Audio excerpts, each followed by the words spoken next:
6 stories at 6. I'm Shivangi Shukla getting you the latest. So direct Republic impact.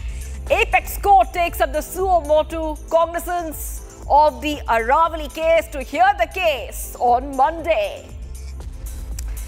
Next, Pakistan minister admits drones during India's Operation Sindoor strikes damaged Noor Khan base in Rawalpindi. In his final Mann Ki Baat of 2025, PM Modi has said and highlighted the defining moments that shaped India's growth story. Unnao rape case, anger erupts at Jantar Mantar Apex Court to hear CBI challenge to Sengar's life term. Latest in the Goa fire probe, Magisterial probe exposes major lapses behind Goa nightclub fire. And another Dowry death. Newlywed woman dies by suicide after alleged dowry harassment in Karnataka. Those are the stories we're focusing on today. Let's get started. The top story coming in.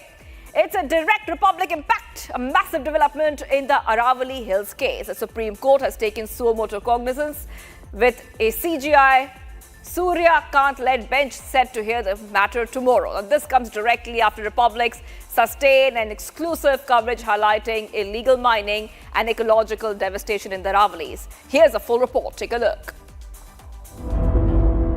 Supreme Court is going to take up the Aravalli case suo motu on Monday. This is a big development, ladies and gentlemen, because Republic TV has in the last 15 days almost, for the last 2 weeks, we've been reporting on Aravalli. We've been doing an investigative series on Aravalli, led by Arnab, our editor-in-chief. We've been talking about Aravalli. We've been debating Aravalli. We've been talking about how the definition change and the Aravalli judgment.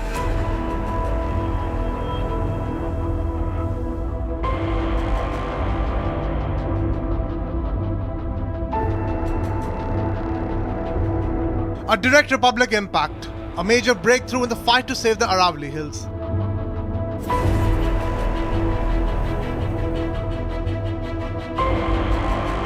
The Supreme Court has taken a suo motu cognizance of the ecological destruction in the region, acting after the massive nationwide momentum generated by Republic Media's relentless coverage.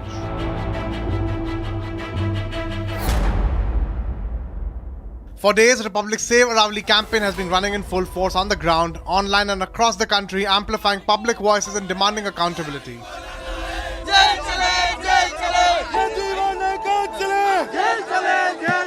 Republic TV exposed illegal mining, land encroachment and construction violations that continue to tear through the Aravali mountain range. An already endangered natural shield that protects North India from advancing desertification.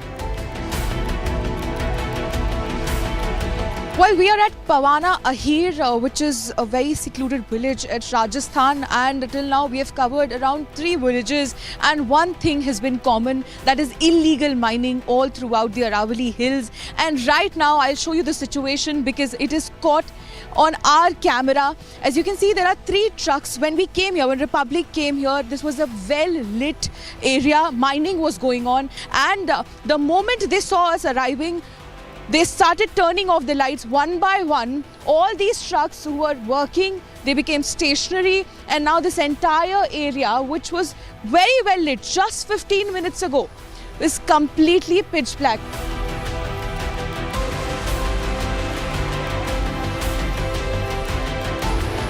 600 homes are to be demolished or gone in this project, and around 800 hectares of land will be given to the Kamlesh Mehta Mining Company if this project is executed. And all these local villagers are protesting, and they're claiming that on 28th of January a huge protest will be unfolded if actions are not taken in time. And now the matter is set to be taken up by the Supreme Court tomorrow, with CJI Justice Surya leading the bench. All eyes right now are going to be on what happens on Monday in the Supreme Court, which has taken on this matter suo motu. It's a vacation bench led by the Chief Justice of India, Justice Surya Kant. A few days ago, our editor-in-chief had interviewed the former Chief Justice of India, Justice Gawai, who passed this judgment, who had spoken about how everything had been taken in accord in this judgment. But it will be very crucial to really understand the stand of this bench now as to what lies ahead and what will be the future of the Aravali Hills and ranges as we know them today. Republic from the beginning demanded Supreme Court to step into the matter, reconsider the definition. Ladies and gentlemen, the job of the Supreme Court of India is not to consider all points of view and then agree with the government.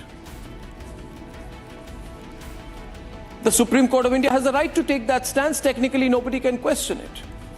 But there is something called logic, sensitivity, and precedent.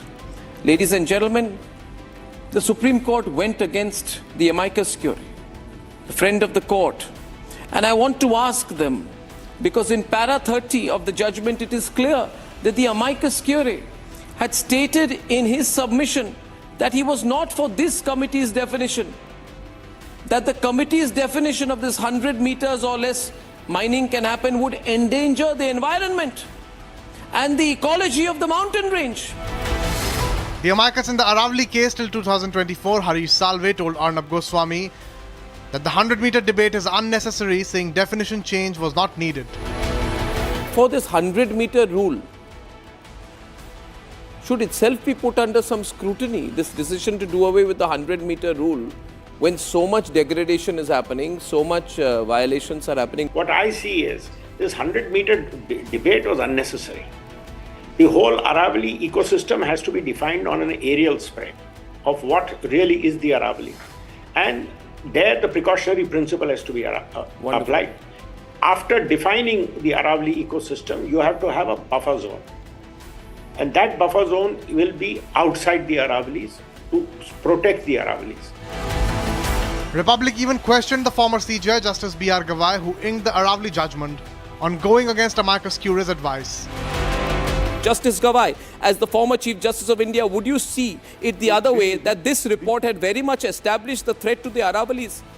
8 months before your judgment, your new definition allows for leeway by the mining players to exploit an already depleting resource. Mr. Arnab Goswami, it is firstly not the definition provided by the court. It is a report of the committee of the experts. The court found that the report was liable to be accepted subject to the further requirement regarding, I am again repeating we are again going to the... So you don't completely agree with the government's version, which the government says we are only going by what the Supreme Court says. You are saying you're only going by what the government told. We are going by what the report of the experts, of which the FA was also a party. All eyes are now on Supreme Court's verdict tomorrow and what immediate steps it may order. With the apex court stepping in, the Aravali battle enters a critical phase, and Republic continues to track every development, every directive, and every move to protect one of India's oldest and most fragile mountain ranges.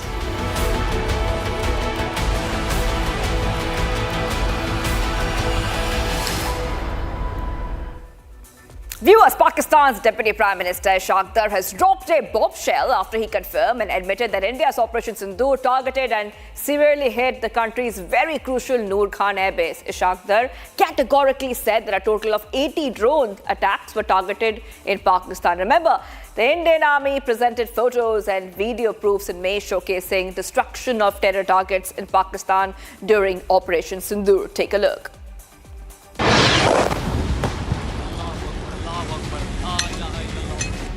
This was India's Operation Sindoor. Attack हुआ है नूर Khan base पे. 9 major launch pads destroyed. Over 100 terrorists killed. सारी मस्जिद उड़ गई. सारी मस्जिद तबाह हो गई. A response India gave to Pakistan after the Pahalgam terror attack, in which Pakistan-backed terrorists killed 26 innocent civilians. Now, in a stunning admission, Pakistan's Deputy Prime Minister Ishaq Dar made a big admission. Dar revealed and admitted that India's Operation Sindoor targeted Pakistan's strategic Noor Khan Air Base. Pakistan में उन्होंने missile मारने शुरू कर दिए मुख्तलिफ जगह पे, और इसके साथ साथ आपको याद होगा कि अपना ड्रोन्स पाकिस्तान की तरफ भेजे जो कि करीबन 36 घंटे में 80 की तादाद पे पहुंच गए। Noor Khan is a major Pakistan Air Force air base situated in Rawalpindi's Chaklala and was among the 11 air bases hit by Indian strikes during Operation Sindoor. The Pakistani government acknowledged the impact of India's strategic and precision strikes on their military installation. Ishaq Dar categorically said that a total of 80 drone attacks were targeted in Pakistan. However, he also boasted that 79 of them failed, but one was successful, that hit the Noor Khan air base, but did not reveal that Noor Khan was just one of the 9 bases that was struck by India. Pakistan में उन्होंने missile मारने शुरू कर दिए मुख्तलिफ जगह पे, और इसके साथ साथ आपको याद होगा कि अपना ड्रोन्स पाकिस्तान की तरफ भेजे, जो कि करीबन 36 घंटे में 80 की तादाद पे पहुंच गए। 79 आउट ऑफ 80 ड्रोन जो थे उसको न्यूट्रलाइज कर दिया गया, और एक सिर्फ ये ड्रोन था जिसने हल्की सी एक मिलिट्री इंस्टॉलेशन पे थोड़ी सी यानी उसको डैमेज किया और कुछ वहाँ जख्मी हुए। Meanwhile, Prime Minister Modi today hailed Operation Sindoor in the 129th episode of Mann Ki Baat, saying that today's India does not compromise on its security. इस साल ऑपरेशन सिंदूर हर भारतीय के लिए गर्व का प्रतीक बन गया। दुनिया ने साफ देखा, आज का भारत अपनी सुरक्षा से कोई समझौता नहीं करता। ऑपरेशन सिंदूर के दौरान देश के कोने कोने से मां भारती के प्रति प्रेम और समर्पण की तस्वीरें सामने आई। लोगों ने अपने अपने तरीके से अपने भाव व्यक्त किए। India showcased irrefutable proof, images and videos of strikes on terror camps targeting Lashkar-e-Taiba, Jaish-e-Mohammed and Hizbul Mujahideen. Multiple high-profile terrorists on India's most wanted list were neutralized in a single night, crippling key operational modules. Besides this, India carried out several precise and well-planned military actions to achieve its objectives. As 2025 comes to an end, Prime Minister Modi addressed the final episode of Mann Ki Baat. Looking back at the year, Prime Minister has highlighted India's achievements in all spheres, from the sporting world to the scientific achievements. PM also mentioned Operation Sindoor, calling it a symbol of pride for every Indian. Here's a report on what he mentioned in the final Mann Ki Baat of 2025. Recalling moments of pride for India, Prime Minister Narendra Modi today addressed the last edition of Mann Ki Baat for the year 2025. Looking back at the year, PM recalled the military's might, the contribution of sportspersons and the growing prominence of Indian culture. 2025 ने हमें ऐसे कई पल दिए जिन पर हर भारतीय को गर्व हुआ। देश की सुरक्षा से लेकर खेल के मैदान तक, विज्ञान की प्रयोगशालाओं से लेकर दुनिया के बड़े मंचों तक भारत ने हर जगह अपनी मजबूत छाप छोड़ी। While a confirmation comes from across the border when Pakistan Foreign Minister admitted the damage to Noor Khan Air Base during Operation Sindoor, Prime Minister Narendra Modi called Operation Sindoor a symbol of pride for every Indian. इस साल operation सिंदूर हर भारतीय के लिए गर्व का प्रतीक बन गया। दुनिया ने साफ देखा, आज का भारत अपनी सुरक्षा से कोई समझौता नहीं करता। ऑपरेशन सिंदूर के दौरान देश के कोने कोने से मां भारती के प्रति प्रेम और समर्पण की तस्वीरें सामने आई। लोगों ने अपने अपने तरीके से अपने भाव व्यक्त किए। Acknowledging India's feats in the sports world, Prime Minister Modi praised the Indian women's team for their World Cup win. हमारी पुरुष क्रिकेट टीम ने आईसीसी चैंपियंस ट्रॉफी जीती।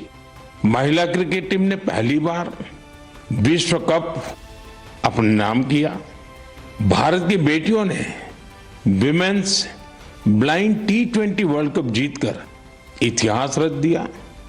एशिया कप T20 में भी तिरंगा शान से लहराया। पैरा एथलीटों ने विश्व चैंपियनशिप में कई पदक जीतकर ये साबित किया कि कोई बाधा हौसलों को नहीं रोक सकती। Not only the sporting world, India triumphed in the field of science and technology, with Subhanshu Shukla becoming the first Indian to reach the International Space Station. विज्ञान और अंतरिक्ष क्षेत्र में भी भारत ने बड़ी छलांग लगाई। शुभांशु शुक्ला पहले भारतीय बने जो इंटरनेशनल स्पेस स्टेशन तक पहुंचे। पर्यावरण संरक्षण और वन्य जीवों की सुरक्षा से जुड़े कई प्रयास भी 2025 की पहचान बने।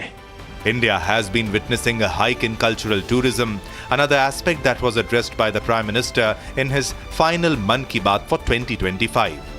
Mentioning India's cultural heritage, he said the year began with Mahakumbh in Prayagraj and is concluding with Dhwajarohan in Ayodhya.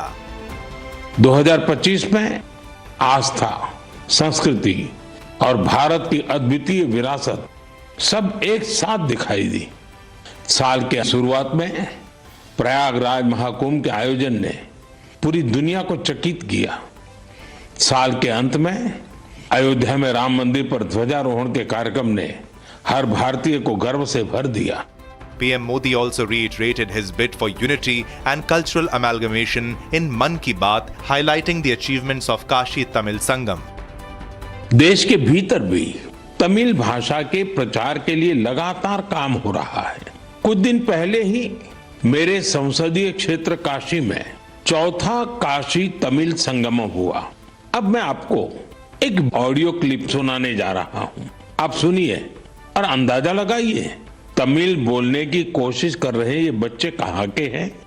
वणक्कम भारत और संगतल ओरे भारतम उन्नत भारतम ನಡೆಸಲ್ಪಟ್ಟ ಕಾಶಿ ತಮಿಳ್ ಸಂಗಮಂ 4 ತಮಿಳ್ ಕರ್ಪೋಮ್ ನಾನು ரொம்ப ಕಾರ್ಕೆ ಉದಾಹರಣಕ್ಕೆ ಏನು ತಮಿಳಿಲ್ इंट्रोडक्शन काशी ओडू भूमिल नानु पायल पटेल और सुकिल्स इंटर कॉलेज की मानवी अनेवरकुम येन वणक्कम। As we move in 2026, India looks forward to celebrating its 77th Republic Day, and we lead in with a vision. Viewers, in a major Republic impact, the Supreme Court tomorrow is all set to hear CBI's plea over the High Court order on Sengar's bail.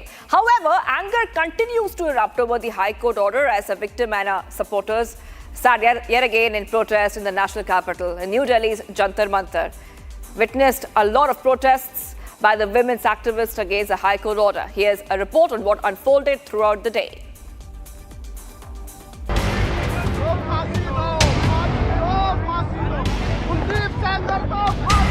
Yet another expression of dissent as anger spills against Sengar's bail order. Ahead of the hearing scheduled tomorrow, activists stage a protest at Jantar Mantar, reiterating their demands. In a major impact of Republic's relentless coverage, the Supreme Court is tomorrow set to hear the CBI's plea on Kuldeep Sengar's bail.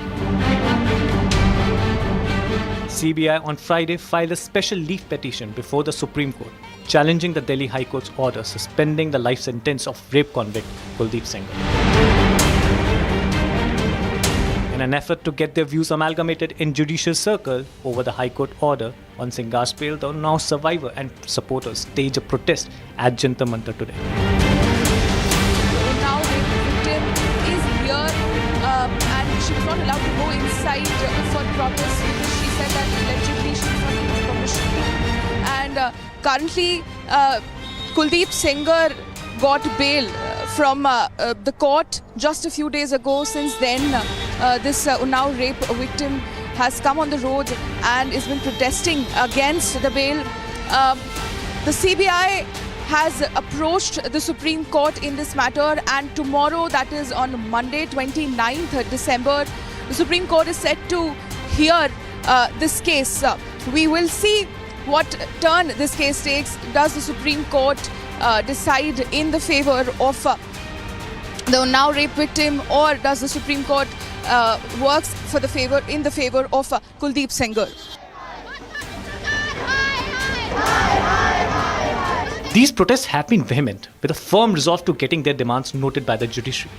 Kuldeep Sengar's bail order, the survivor and her family thrashed from the India Gate premises. These visuals dwindle the faith of the nation in judiciary. The dissent that initiated the day Kuldeep Singh was accorded bail by the High Court, they look desperately hopeful towards a Supreme Court hearing. A rape survivor who is fighting the court for justice, she was joined by others at Jantar Mantar today, all anticipating one major question: will the case find a closure tomorrow or not?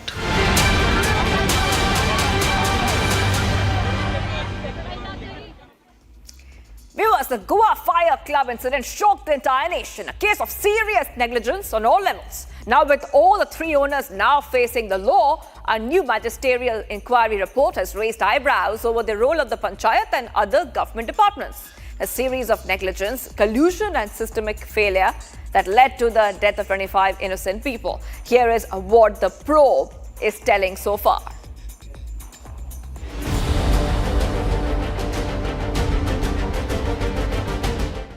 Shocking revelations have surfaced which highlighted the gross negligence from the side of authorities in the Goa club Inferno that claimed 25 innocent lives.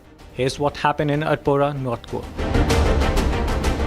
A 4-member magisterial inquiry report have released on the fire incident at the Birch by Romeo Lane Club in Arpora, North Goa. The report places the primary responsibility of club's operation on the local panchayat. Serious negligence was noted on the part of local panchayat, the Goa Pollution Control Board and the Goa Coastal Zone Management Authority. The report clearly mentions that even post-trade license expiry in March 2024, the panchayat neither sealed the premises nor stopped its operation. Here's what the report said. The report highlighted the failure of panchayat to carry out the demolition order in the time available before a stay order was issued. The Judicial Commission investigation revealed that construction was carried out in an eco-sensitive zone or a salt pan area without obtaining an occupancy certificate. What's more suspicious is that Panchayat issued NOCs despite complaints. The GCZMA is also under scrutiny for this. Other departments are also under scanner for issuing trade, excise and food safety licenses. The ministerial report has layers of administrative negligence and collusion where no effective action was taken while there was time, and that's systematic failures that have persisted for years.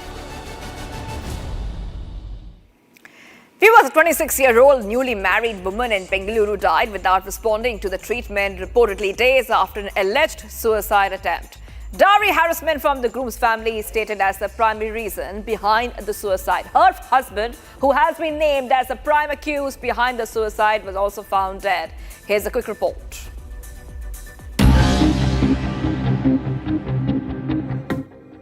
26-year-old newly married woman in Bengaluru tragically passed away without responding to the treatment after allegedly attempting suicide. Her husband, who works in a private company in North Bengaluru, is named as a primary accused in the case. Police stated that the victim, Ganvi, was found hanging at her parents' residence, but she could not be saved despite receiving immediate medical attention. The woman's family then took the body outside the groom's residence and staged a protest. Preliminary inquiries revealed that the woman committed suicide due to dowry harassment from the groom's family, as per the statement from the bride's father. Soon after the tragic fallout, her husband Suraj and a family travelled to the Nagpur, where the husband was later found dead in a hotel room. As per the reports, the man was found hanging in the hotel room and no death note has been recovered so far. Police and authorities are looking into claims that Suraj was under severe mental stress following the humiliation by Ganvi's family. A case of unnatural death has been registered and further investigations are underway.